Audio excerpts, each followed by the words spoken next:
श्री गणेशाय नमः। गुरुर्ब्रह्मा गुरुर्विष्णु गुरुर्देवो महेश्वर गुरुर्साक्षात् परब्रह्म तस्मै श्री गुरुवे नमः।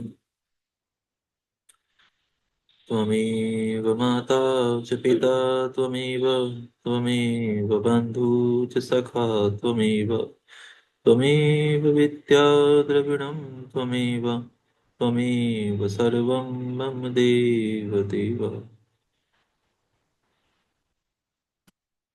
यहाँ से 21वां अध्याय प्रारंभ होता है। इस अध्याय में यति के अंत्येष्टि कर्म की दशा पर्यंत विधि का वर्णन किया गया है। श्री वामदेव जी बोले, जो मुक्त यति है उसके शरीर का दाह कर्म नहीं होता, मरने पर उनके शरीर को गाड़ दिया जाता है, यह मैंने सुना है। मेरे गुरु श्री कार्तिकेय जी, आप प्रसन्नता पूर्वक यतियों के उस अंत्येष्टि कर्म का मुझसे वर्णन कीजिए, क्योंकि तीनों लोकों में आपके सिवा कोई दूसरा इस विषय पर का वर्णन करने वाला नहीं है। भगवान शंकर नंदन, जो पूर्ण परम ब्रह्म में अहम भाव का आश्रय ले देह पंजर से मुक्त हो गए हैं, तथा जो उपासना के मार्ग से शरीर बंधन से मुक्त हो परमात्मा को प्राप्त हुए हैं, उनकी गति में क्या अंतर है, यह बताइए। प्रभु, मैं आपका शिष्य हूँ, इसीलिए अच्छी तरह विचार करके प्रसन्नता पूर्वक मुझसे इस विषय का वर्णन कीजिए। श्री सूत जी बोले, मुनि वामदेव जी का निवेदन सुनकर देव शत्रुओं का नाश करने वाले पार्वती नंदन स्कंद जी शिव जी से भृगु ऋषि के द्वारा सुने गए परम रहस्य को कहने लगे। श्री सुब्रह्मण्य बोले, हे मुने, हे ब्राह्मण, इस गुप्त बात का सर्वज्ञ सदाशिव ने परम शैव भृगु जी से जैसा वर्णन किया था, मैं वही आपसे कह रहा हूँ। यह ज्ञान जिस किसी को नहीं देना चाहिए, इसे शांत चित्त तथा शिव भक्ति समन्वित शिष्य को ही देना चाहिए। जो कोई यति समाधिस्थ हो शिव जी के चिंतन पूर्वक अपने शरीर का परित्याग करता है, वह यदि महान धीर हो तो परिपूर्ण शिव रूप हो जाता है। किंतु यदि कोई अधीर चित्त होने के कारण समाधि लाभ नहीं कर पाता, तो उसके लिए उपाय बताता हूँ, सावधान होकर सुनो। वेदांत शास्त्र के वाक्य से जो ज्ञाता ज्ञान और ज्ञेय इन तीन पदार्थों का परिज्ञान होता है, उसे गुरु के मुख से सुनकर यति यम नियमादि रूप योग का अभ्यास करे। उसे करते हुए उसे करते हुए वह भली भांति शिव जी के ध्यान में तत्पर रहे। हे मुने, उसे नित्य नियम पूर्वक प्रणव के जप और अर्थ चिंतन में मन को लगाए रखना चाहिए। हे मुने, यदि देह की दुर्बलता के कारण धीरता धारण करने में असमर्थ यति निष्काम भाव से शिव जी का स्मरण करके अपने जीर्ण शरीर को त्याग दे, तो भगवान सदाशिव के अनुग्रह से नंदी के भेजे हुए विख्यात 5 आतिवाहिक देवता आते हैं। उनमें से कोई तो अग्नि के अभिमानी, कोई ज्योति पुंज स्वरूप, कोई दिनाभिमानी, कोई शुक्ल पक्षाभिमानी, कोई उत्तरायण के अभिमानी होते हैं। ये पांचों सब प्राणियों पर अनुग्रह करने में तत्पर रहते हैं। इसी तरह धूमाभिमानी, तम के अभिमानी, रात्रि का अभिमानी, कृष्ण पक्ष के अभिमानी और दक्षिणायन के अभिमानी, ये सब मिलकर 5 होते हैं। ये पांचों विख्यात देवता दक्षिण मार्ग में प्रसिद्ध हैं। महामुने वामदेव, अब तुम उन सब देवताओं की वृत्ति का वर्णन सुनो।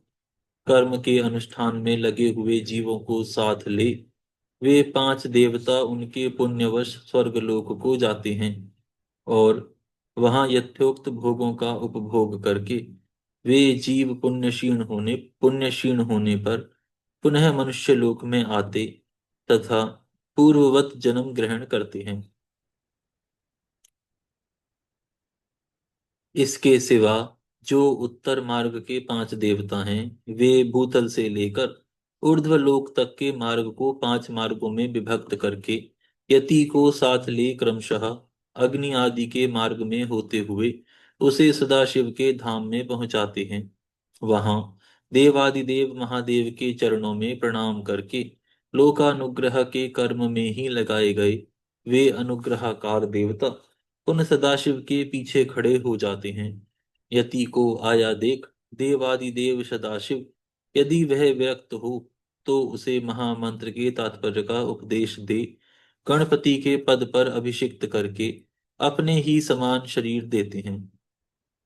इस प्रकार सर्वेश्वर सर्वनियंता भगवान शंकर उस पर अनुग्रह करते हैं। उसे मृग, टंक, त्रिशूल, वरदान मुद्रा से विभूषित कर अर्धचंद्र समन्वित तथा गंगा प्रवाह से उल्लसित जटाओं वाला बना देते हैं।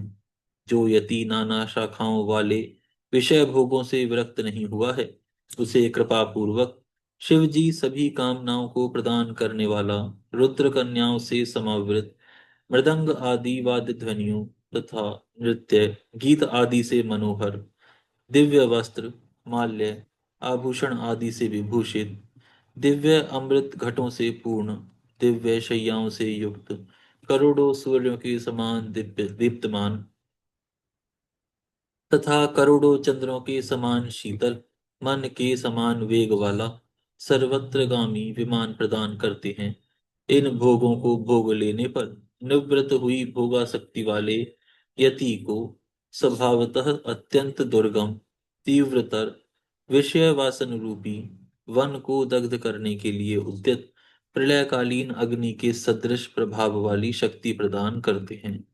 वे परमेश्वर अनुग्रह पूर्वक उस यति को महामंत्र के तात्पर्य का उपदेश करते हैं, जिसके फलस्वरूप वह मैं परिपूर्ण शिव ही हूँ इस प्रकार की निश्चल भावना वाला हो जाता है। उसे वे अनुग्रहित करके निश्चल समाधि देते हैं। अपने प्रति दास भाव की फलस्वरूपा तथा सूर्य आदि के कार्य करने की शक्ति रूपा ऐसी सिद्धियां प्रदान करते हैं जो कहीं अवरुद्ध नहीं होती। साथ ही वे जगत गुरु शंकर उस यति को वह परम मुक्ति देते हैं जो ब्रह्मा जी की आयु समाप्त होने पर भी पुनरावृत्ति के चक्कर से दूर रहती है। अतः यही समष्टिमान संपूर्ण ऐश्वर्य से युक्त पद है और यही मोक्ष का राजमार्ग है, ऐसा वेदांत शास्त्र का निश्चय है। जिस समय यति मरणासन्न हो शरीर से शिथिल हो जाए उस समय श्रेष्ठ संप्रदाय वाले दूसरे यति अनुकूलता की भावना ले उसके चारों ओर खड़े हो जाएं। वे सब वहां क्रमशः प्रणव आदि वाक्यों का उपदेश दें, उनके तात्पर्य का सावधानी और प्रसन्नता के साथ सुस्पष्ट वर्णन करें तथा जब तक उसके प्राणों का लय न हो जाए तब तक निर्गुण परम ज्योति स्वरूप सदाशिव का उसे निरंतर स्मरण कराते रहें। सब यतियों का यहाँ समान रूप से संस्कार क्रम बताया जाता है। सन्यासी सब कर्मों का त्याग करके भगवान शिव का आश्रय ग्रहण कर लेते हैं, इसलिए उनके शरीर का दाह संस्कार नहीं होता और उसके न होने से उनकी दुर्गति नहीं होती। सन्यासी के शरीर को दूषित करने वाले राजा का राज्य नष्ट हो जाता है, उसके गांवों में रहने वाले लोग अत्यंत दुखी हो जाते हैं। इसीलिए उस दोष का परिहार करने के लिए शांति का विधान बताया जाता है।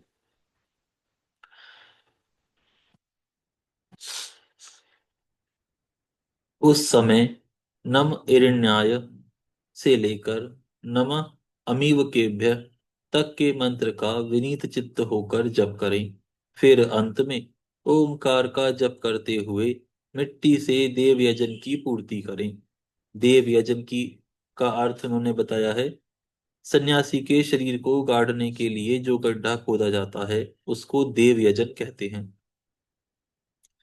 फिर अंत में ओमकार का जप करते हुए मिट्टी से देव यजन की पूर्ति करें। मुनीश्वर, ऐसा करने से उस दोष की शांति हो जाती है। अब सन्यासी के शव के संस्कार की विधि बताते हैं। पुत्र या शिष्य आदि को चाहिए कि यति के शरीर का यथोचित रीति से उत्तम संस्कार करे। हे ब्राह्मण, मैं कृपा पूर्वक संस्कार की विधि बता रहा हूँ, सावधान होकर सुनो। पहले यति के शरीर को शुद्ध जल से नहलाकर पुष्प आदि से उसकी पूजा करें। पूजन के समय श्री रुद्र संबंधी चमकाध्याय और नमकाध्याय का पाठ करके रुद्र सूक्त का उच्चारण करें। उसके आगे शंख की स्थापना करके शंखस्थ जल से यति के शरीर का अभिषेक करें। सिर पर पुष्प रखकर प्रणव द्वारा उसका मार्जन करें। पहले के कौपीन आदि को हटाकर दूसरे नवीन कौपीन आदि धारण कराए। फिर विधि पूर्वक उसके सारे अंगों में भस्म लगाए। विधिवत त्रिपुंड लगाकर चंदन द्वारा तिलक करे। फिर फूलों और मालाओं से उसके शरीर को अलंकृत करे। छाती, कंठ, मस्तक, बांह, कलाई और कानों में क्रमशः रुद्राक्ष की माला के आभूषण मंत्रोच्चारण पूर्वक धारण कराकर उन सब अंगों को सुरक्षित करें। फिर धूप देकर उस शरीर को उठाए और विमान के ऊपर रखकर ईशान आदि पंच ब्रह्म में रमणीय रथ पर स्थापित करें। आदि में ओमकार से युक्त 5 सद्योजाति ब्रह्म मंत्रों का उच्चारण करके सुगंधित पुष्पों और मालाओं से उस रथ को सुसज्जित करें। फिर नृत्य, वाद्य तथा ब्राह्मणों के वेद मंत्रोच्चारण की ध्वनि के साथ ग्राम की सभी ओर से प्रदक्षिणा करते हुए उस प्रेत को बाहर ले जाए। तदनंतर साथ गए हुए वे सब यति गांव के पूर्व या उत्तर दिशा में पवित्र स्थान में किसी पवित्र वृक्ष के निकट देव यजन यानी गड्ढा खोदें। उसकी लंबाई सन्यासी के दंड के बराबर ही होनी चाहिए। फिर प्रणव तथा वहयत मंत्रों से उस स्थान का प्रोक्षण करके वहां क्रमशः शमी के पत्र और फूल बिछाए। उनके ऊपर उत्तरार्घ कुश बिछाकर उस पर योग पीठ रखे। उसके ऊपर पहले कुश बिछाएं।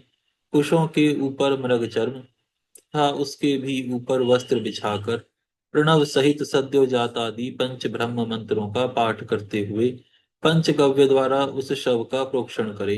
तत्पश्चात रुद्र सूक्त एवं प्रणव का उच्चारण करते हुए शंख के जल से उसका अभिषेक करके उसके मस्तक पर फूल डालें। वहां गए हुए शिष्य आदि संस्कार करता पुरुष मृत यति के प्रति अनुकूल भाव रखते हुए शिव जी का चिंतन करते रहें। तदनंतर ओमकार का उच्चारण और स्वास्ति वाचन करके उस शव को उठाकर गड्ढे के भीतर योगासन पर इस तरह बिठाए जिससे उसका मुख पूर्व दिशा की ओर रहे। फिर चंदन पुष्प से अलंकृत करके उसे धूप और गुग्गुल की सुगंध दें। उसके बाद विष्णु हव्यमिदं रक्षसो ऐसा कहकर उसके दाहिने हाथ में दंड दें और प्रजापते न तुदे तान्यम्यो तान्यन्यो।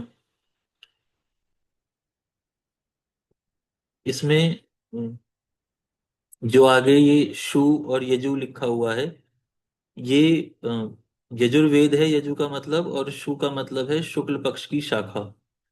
तो उसमें रेफरेंस दिया गया है कि ये जो लिखा गया है ये कहाँ लिखा गया है। इस मंत्र को पढ़कर बाएं हाथ में जल सहित कमंडलू अर्पित करें। फिर ब्रह्म जज्ञानम प्रथम इस मंत्र से उसके मस्तक का स्पर्श करके दोनों भौं के स्पर्श पूर्वक रुद्र सूक्त का जप करें। तत्पश्चात मां नो महंत मुत इत्यादि 4 मंत्रों को पढ़कर नारियल के द्वारा यति के शव के मस्तक का भेदन करें। इसके बाद उस गड्ढे को पाट दें। फिर उस स्थान का स्पर्श करके अनन्य चित्त से 5 ब्रह्म मंत्रों का जप करें।